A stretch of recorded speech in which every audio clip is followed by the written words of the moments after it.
Welcome to the show. I'm Jason Whitlock, and I'll tell you why the media is creating some unrealistic expectations for Lamar Jackson's future. And I'm Colin Cowherd, and I'll tell you why tonight's game will have a lasting impact on Russell Westbrook's legacy. Speak for yourself starts now. Uh-oh, I can't wait to hear this. You start losing to Utah as a big favorite. Wow. Well, coach. Hello and welcome. We're joined today by some NBA royalty, or at least two guys we can convince to hang out with us. Jim Jackson and Eddie House. Let's start in the NBA, where the Cavaliers almost blew another big lead last night, but managed to hold off the Pacers and take a step back from the brink, evening the series at 2-2. The Pacers took the lead late in the game, but couldn't make a shot down the stretch, and LeBron was able to close it out with a strong fourth quarter. Cowherd, are you convinced the Cavaliers will win this series after last night? I really am.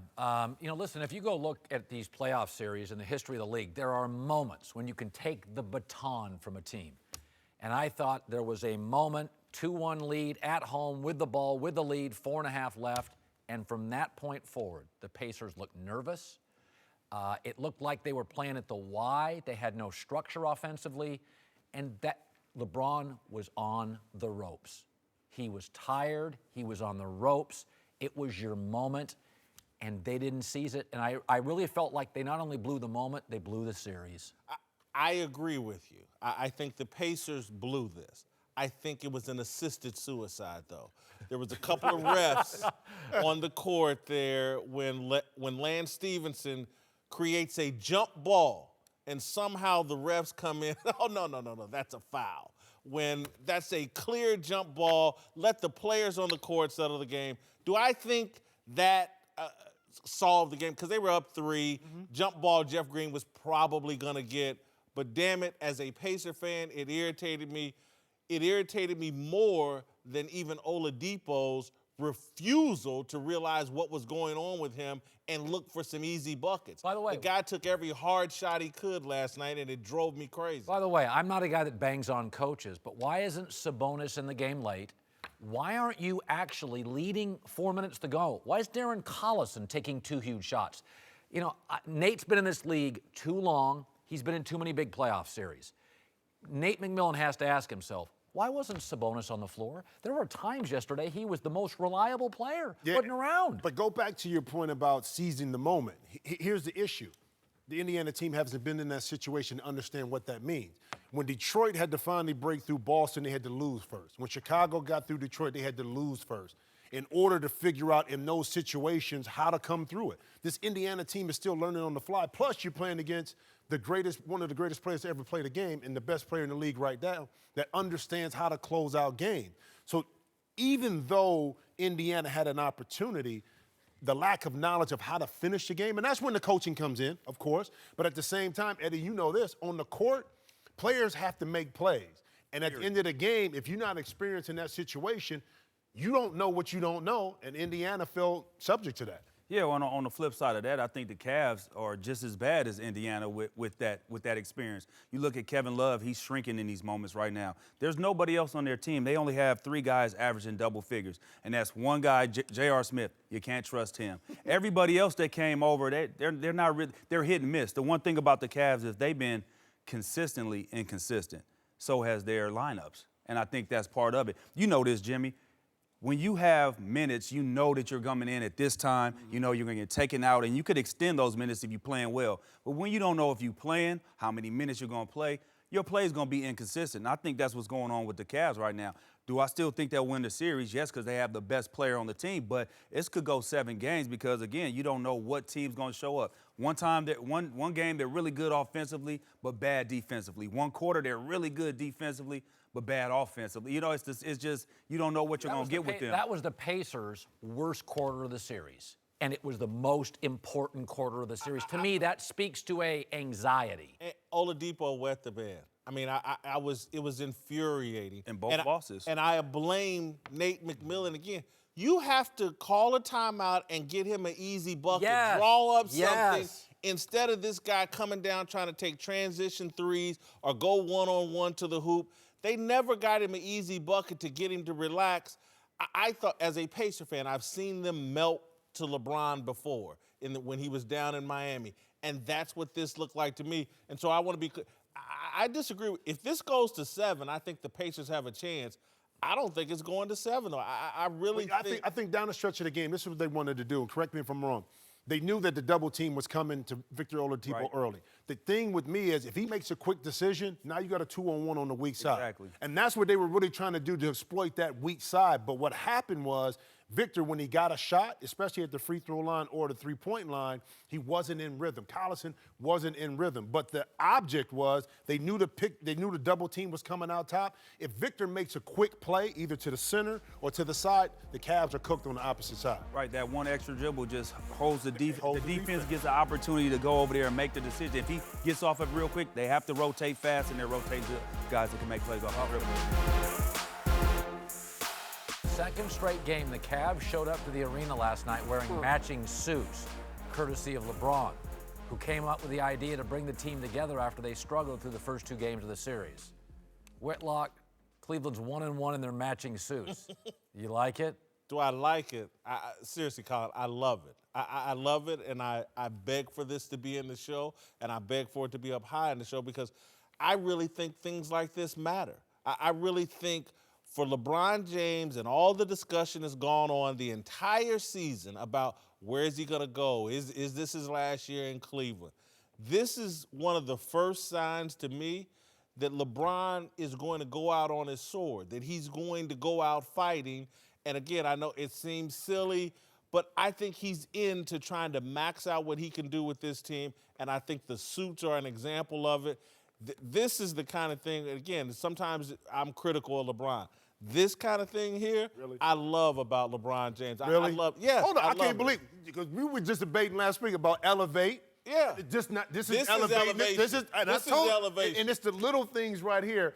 It reminded me back when I was in high school, we was going to the city championship. We was tucked out in tuxedos, all white. But I think it brings a sense of unity, and that's why guys like to play with 1-1. The black made sense. But I couldn't wait for this to happen because of that elevation This conversation. is elevation. I love this, Colin. I really do. Well, is Quentin Tarantino the new coach? What is happening here? Listen, I generally think this stuff is hokey, but in the NBA, it's always been a league that has fashion. Yeah. A couple years ago, the Houston Texans wore Letterman's jackets. I thought it looked so Bush League.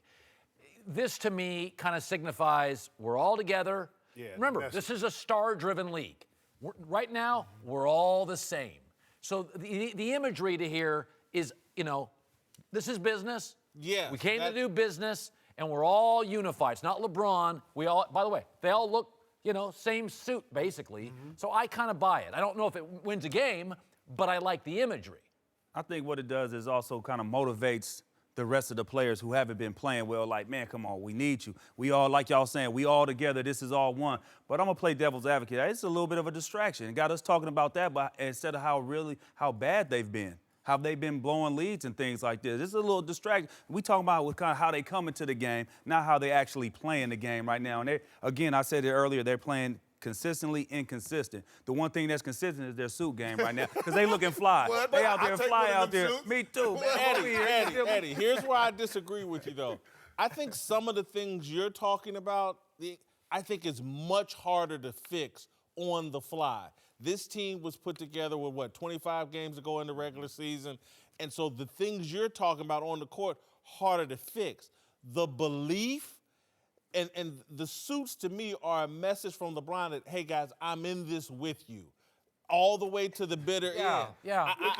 Look at he itching on I think he took a page out of Deion Sanders. Look good, feel good, play good. So that's what he's doing right now. I would agree. And again, this isn't, I don't like it when teams put on their army fatigues and we going to war, blah, blah, blah.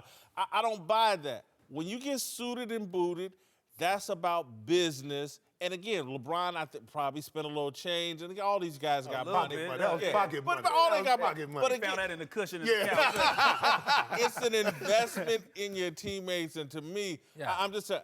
It's the mental part, too, though. Yeah. You think about this, though. This Cleveland team is going to be who they're going to be. Whether they get through this series or not. It's going to be the same issues that's going to plague them in the next round, whatever it is. The inconsistency. Kyle Korver, 0 points when they lose. 15 points when they win. Kevin Love, foul trouble in and out. Jordan Clarkson up and down. Is Tristan playing or not? These things are going to plague and follow this team no matter who they play. But the one consistent thing that's there is employee number 23. That kind of resolves a lot of this. Can he carry the load the longer these series goes on? That's the question in regards to that amount of energy being spent. I got to give Kyle Korver some love, too. I used to be on him saying that he couldn't stay in front of my son, my oldest son. But guess what? He's been the hardest playing defensive player out there. Yeah. He's been getting on the ground, getting loose balls, every 50-50 ball, deflection. Yep. He's been giving up his body, running out, diving out in the stands to try to save possession. So I got to give him some credit on that. Joined now by former Pro Bowler D'Angelo Hall, founder of the Big Lead, Jason McIntyre. Let's move to Philadelphia, where reportedly Jason's guy, the Eagles and Nick Foles, have agreed to terms on a restructured deal that rewards the Super Bowl MVP with a $2 million signing bonus, up to $14 million in incentives if he becomes the starter and hits various benchmarks. The deal also includes an option for 2019 that'll give Foles flexibility after this year. Whitlock, should Foles now be happy about remaining the backup in Philly? No, and he's a bad poker player. I mean, he's got to look out for Nick Foles. And he just won the Philadelphia Eagles their first Super Bowl. There's no way he should be playing anywhere where he's not the starter. And that would have been my demand. It's like, I've done the city of Philadelphia and the Eagles all that I can do here. I won you a Super Bowl. Now it's got to be about me. And I got to be a starter somewhere making starters money.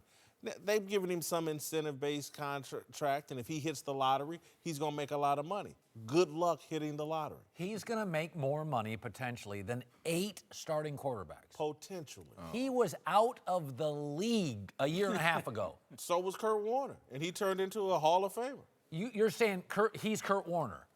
Kurt Warner didn't win a Super Bowl as easily as this guy did, and I'm not saying he's Kurt Warner, but when you do what he did, you then demand to be a starter, and somebody would have made him a starter and paid him starters money. He's got an elite offensive line, an elite defensive line.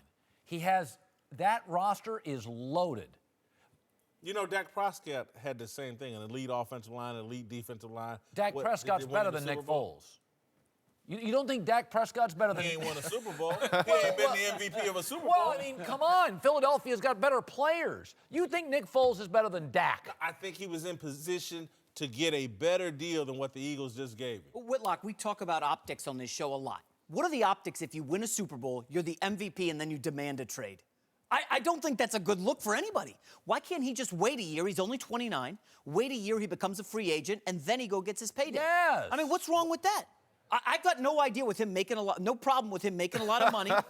You're freaking out here, Whitlock. This is a good move for him. No, this is a terrible move for Nick Foles. This is a move that you make when you have no leverage, when you're just sitting back saying, thank you for the $2 million bonus that you just gave me. Thank you. Even though I could have got another $20 million out there in the open market. Yeah, but where? What's the open market? Bad teams, I mean, as of right now, yes, everywhere is a bad team. You want to go to because if you Buffalo, don't have a quarterback, be the you starter? are a bad team. It's just it's the world we live in. So yes, as a team becomes great in the NFL, it goes with quarterback play. So yes, he's going to go to a team that's not ideal right now, but who's to say that team can't become something more? When he left Philly, they were a bad team. That's how they got Carson Wentz. By the way, we often criticize athletes for being delusional. We always do, right? This athlete's delusional. Maybe Nick Foles, we should give him credit. He knows he's a backup in a perfect spot who won a huge game. Self-awareness. But check this. Yeah, if he's still trying to be a starter next year, like, for me, you don't put off that for another year. You go out there right now, you strike while the iron's hot. Nick Foles definitely could have been traded. That's what we were talking about at one point was, hey, should Philly trade Nick Foles? And I said yes, because you get some value for this guy. This is a guy who's shown to be able to run through the playoffs.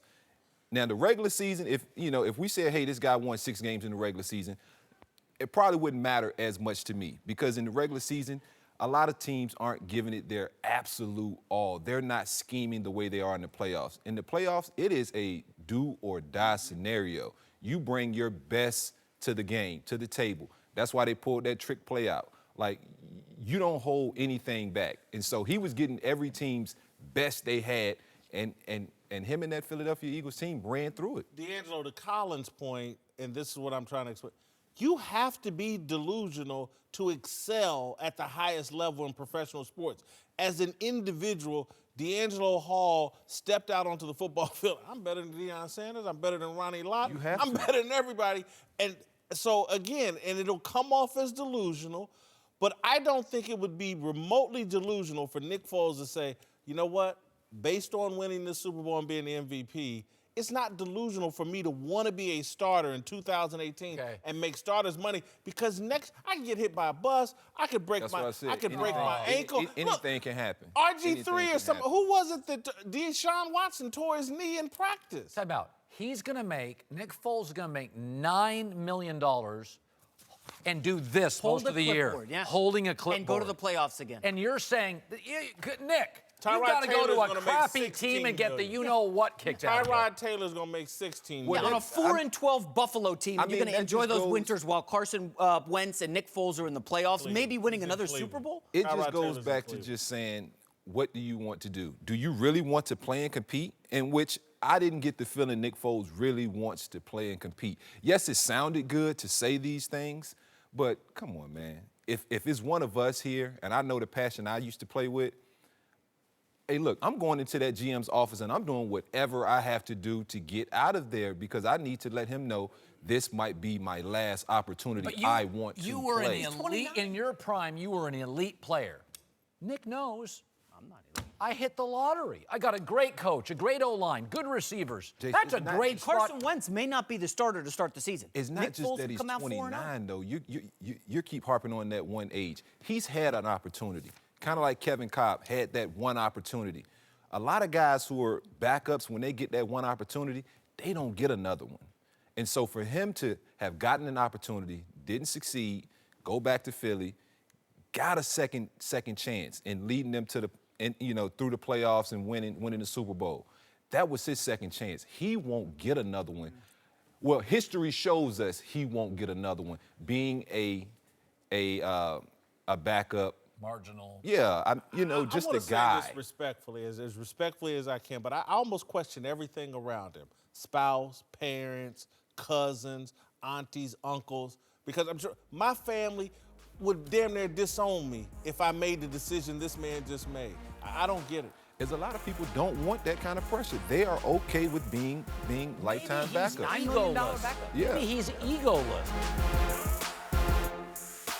Jim Jackson and Eddie House are back. Let's return to the NBA, where 3 of the Eastern Conference first-round series are now tied at 2 games apiece, with heated and competitive matchups between the Cavs and Pacers, Raptors and Wizards, Bucks and Celtics.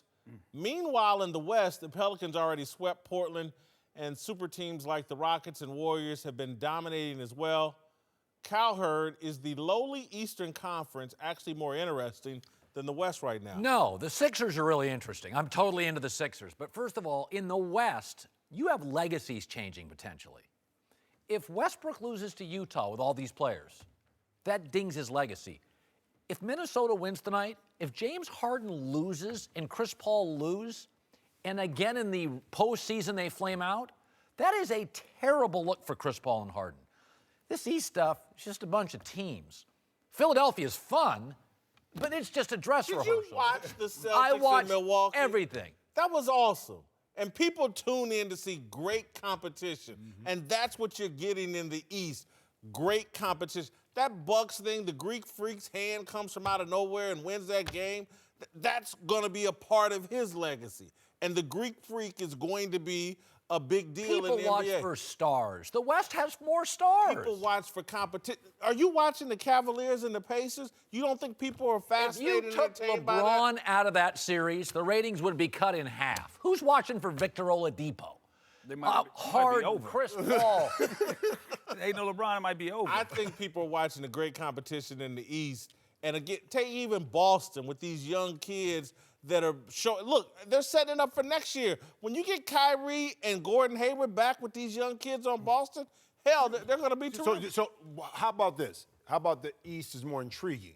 No. Yes, it is, because you got Boston, you figure out, okay, you don't have the two best players, but yet and still, from a coaching and the way they play, they're in these games and have an opportunity to win against this Milwaukee team who's much more talented from that perspective. You got this Philadelphia team with Embiid and Simmons, maybe the next great duo, what we see.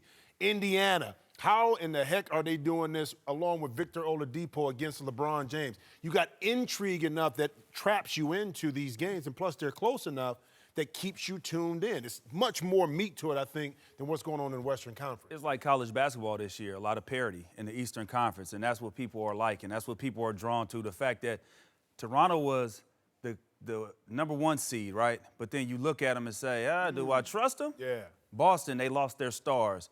I don't know. The Greek Freak, he's interesting, but are they ready? Has Philly arrived? We know that the Cavs are going to be there at the end. That's what everybody thinks. So when you look at it, intriguing is a perfect word for it, because the parity is kind of like the tournament. You want to see somebody come out that's... No, college basketball has been dying for years. It doesn't have any stars. Not the NCAA But the tournament. NCAA tournament is live. And again, John Wall right now is trying to reset the narrative on him. And again, Bradley Beal has a great game, but gets a bogus 6 foul. Everything that's going on in the East, I can remember and recall off the top of my head, all the way down to the jump ball that they stole from the Pacers. The stuff in the West. What intrigues you in the West? What series intrigues you? If Russell Westbrook loses He want to tonight, see him lose. Yeah, that's all it is. Okay, I'm gonna give you that. I'm gonna give you that one. Okay, what's the other one? If What's the other- Minnesota Oh, ties come the on. series with Houston tonight, Here's That's not happening. Here's the issue. Here's what he's talking about.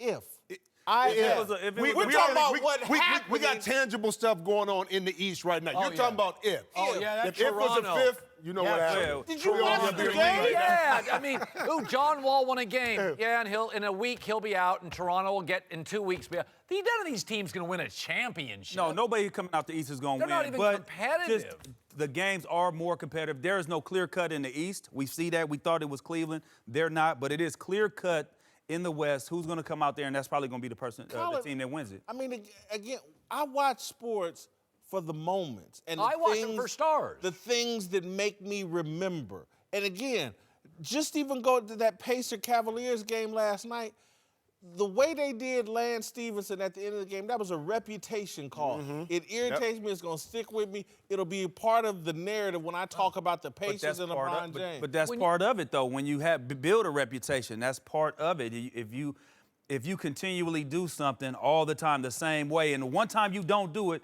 you don't get the benefit of the doubt. When you go to a steakhouse, You know that. and I said to you, how was dinner?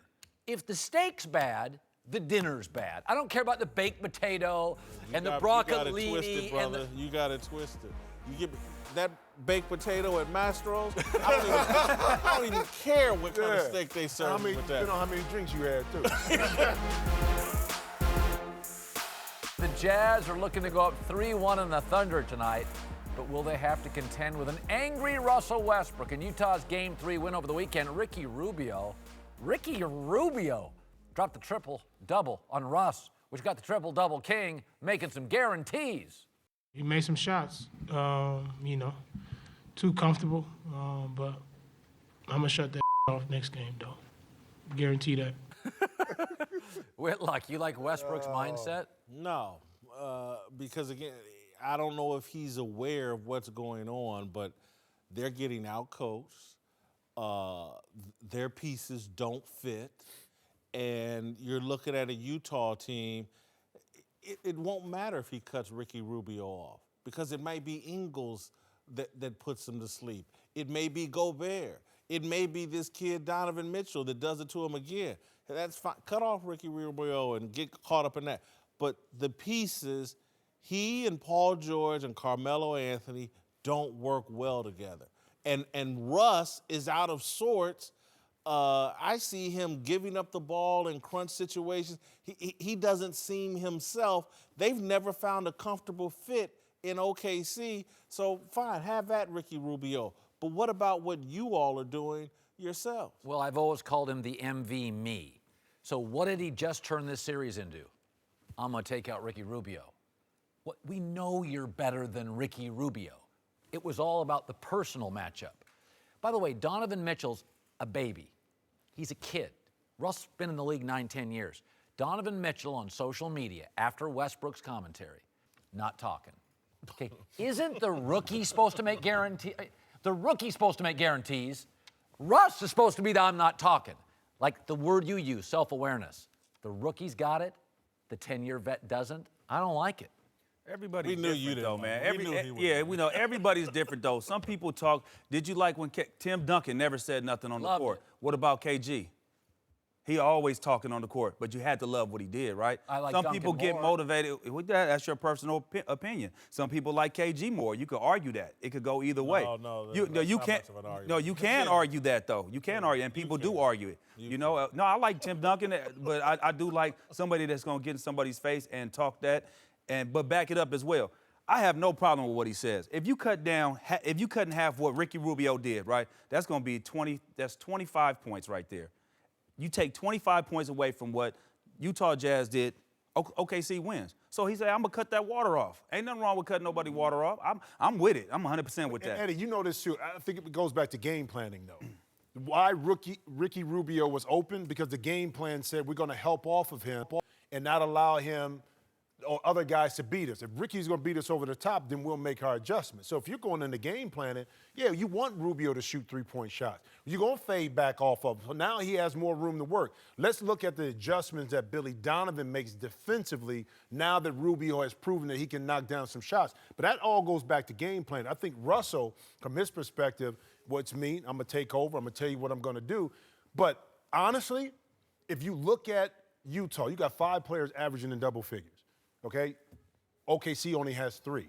In the fourth quarter alone, the production, you got Steven Adams averaging more, and Jeremy Grant averaging more points, 4.7, than Carmelo, than Paul George, and also Russell Westbrook. You can't have that. Your 3 best players got to be able to perform in late game situations. Utah straight out execute. And when it does come down to players, but at the same time, right now what's happening, we are seeing a clear-cut case of another coach getting out-coached by Quinn Snyder. Quinn is Snyder out is there. unbelievable, He is man. unbelievable right now. And in-game situations, pre-game, out of bounds, everything, he is winning. He's A+ right now. I'm going to give Whitlock credit here. The question is, do I like Russell Westbrook's mindset? So let's just start with mind. Is he in a good place mentally? Okay, he didn't shoot in the fourth quarter of last game. Okay, that's mental. Okay, look at these stats in the last 2 years, Russell Westbrook fourth quarter. You know why he didn't shoot? Those numbers. Those are the worst numbers in the playoffs for any player that qualifies. So the question is, do I like his mindset? Let's go to mind. To Jason Whitlock's point, he ain't right now. He didn't take a shot in the fourth quarter. I think he was trying to make a point. Well, what's the point? I mean, the point that, okay, you think I shoot too much, you think I Well, why try to does take he over the care game? about that? Kobe did the same thing. Kobe did the same thing with us. Game 7 in Phoenix. Game 7. And it was Kobe wrong. didn't take a whole shot. It did cost his team. It did cost him. Thank you, Kobe. Whoa. Westbrook, I was over there watching. 5 of 17 Yeah. from the field going into the fourth quarter and for the game. 8 turnovers. And so he's talking, I'm going to shut Rubio down. No, man, you got to clean up your own performance. You can't give the ball away 8 times. And you have to be more effective in the fourth quarter, and you have to figure out what it is you're going to get from Carmelo Anthony and Paul George at crunch time. The team isn't right. Billy Donovan seems to be a weak NBA head coach who's being dominated by a player, Russell Westbrook, who's hard to control and seems out of control to me. Well, Russ had a bad game, and the best way to get back into it, sometimes if you're shooting bad, it ain't to just keep shooting shots. It's to find other ways to get easy shots or other ways to get yourself going. This is a way that he's trying to get himself going. Say, I'm going to cut his water off. I'm going to play defense. It's the same thing that I tell my son all the time, man. If you struggle, play defense first. Get your defensive game going. Get some deflection. You know that, Jimmy. Once you start touching the ball, start bouncing around, it seems like the basket opens up for you a little bit. Play, you start seeing plays, game slows down for you. We played for Pat Riley and understand the discipline aspect of how you operate and the accountability aspect of what you do on the court. I've said this before about OKC, talent-wise, off the charts. but they never had a coach that held people accountable for their actions or missteps. And when you don't do that in late game situations, especially in the fourth quarter, you're not going to operate at a high efficient level because you're accustomed to getting away with those mistakes that cost you during the course of the year, and it shows and rears its ugly head in the fourth quarter in these games in the playoffs. I don't like OKC tonight.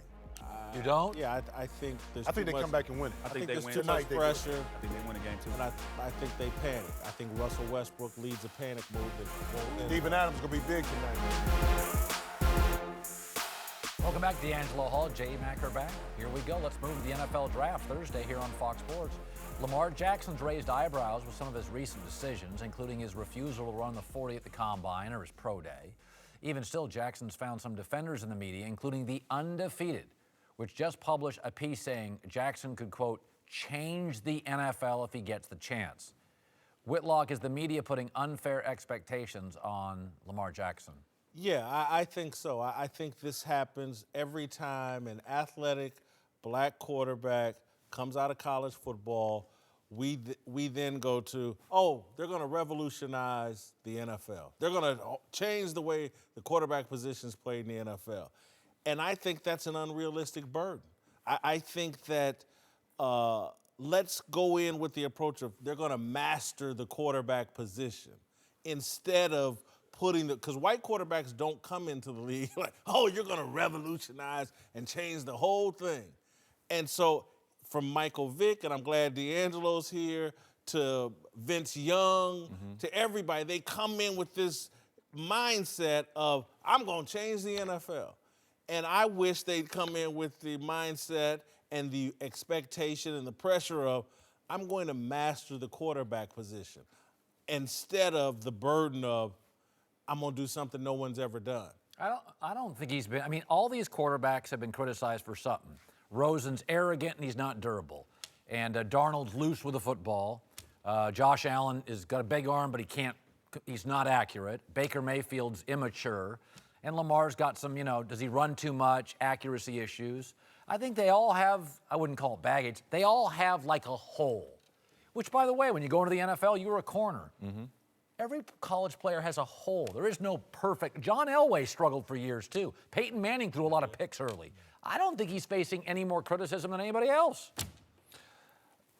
I hate this process just because if you look at anything long enough, you're going to find a problem with it. And the whole combine process is they take and they pick and pull, and even something that's not hurt, eventually, if you pull on it long enough, it's going to be hurt. I can remember being at the combine and having to go see the doctor for knee issues. I've never had a knee issue prior to that. And, I get out of there and I'm expected to run the next day, and I've had to do all these different tests, and I'm like, gosh, I'm sore. Like, I wasn't expecting that. But that's how this process is. You constantly have to try to find something because we can't go in there as GMs and front office people and say, hey, this guy, he can play. They don't want to know the positives. They want to know the negatives. What can he not do? And so I think for Lamar Jackson, obviously, I think a lot of people are saying, oh, he runs too much. In today's NFL, if you can't run, it's a problem. Yeah. So instead of viewing this as a negative, this is a positive. And I totally agree with him not wanting to run because all that's going to do is he's going to run fast. We've seen him play on Saturdays. He's fast.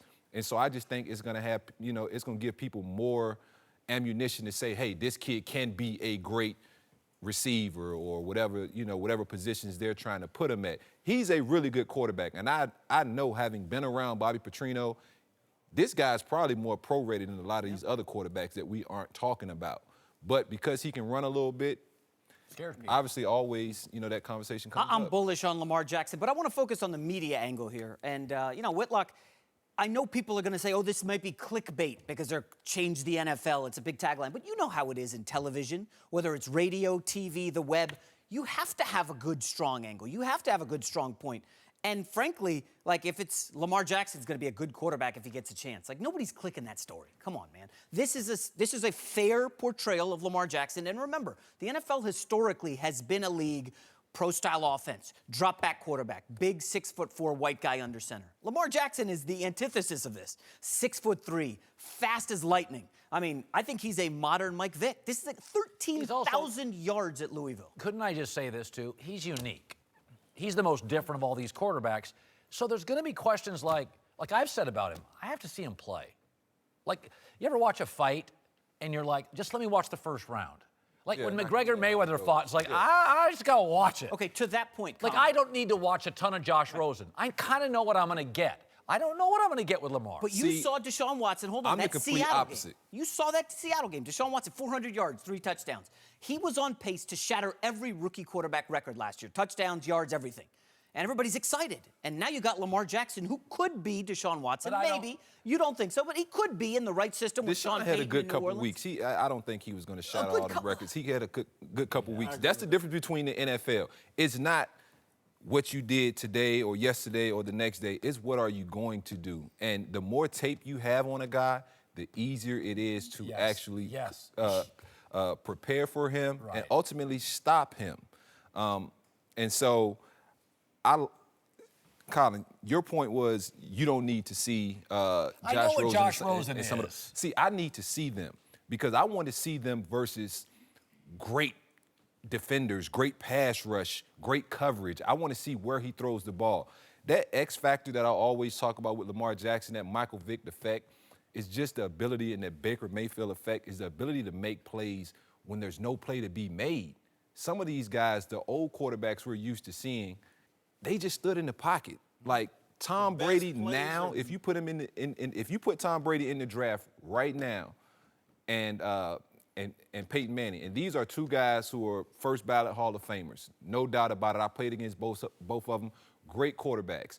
Who's going to keep me up at night? A guy who's going to sling the rock around like those guys, or a guy like Michael Vick who I can cover a guy and he's going to buy a little bit of time and still complete a good pass. Coordinators would much rather, and I love Michael Vick, would much rather see Michael Vick than Well, Tom the Brady. Michael Vick in 2003-4 back in the day when they didn't do much of a scheme. Michael Vick But than that Michael Tom Vick Brady.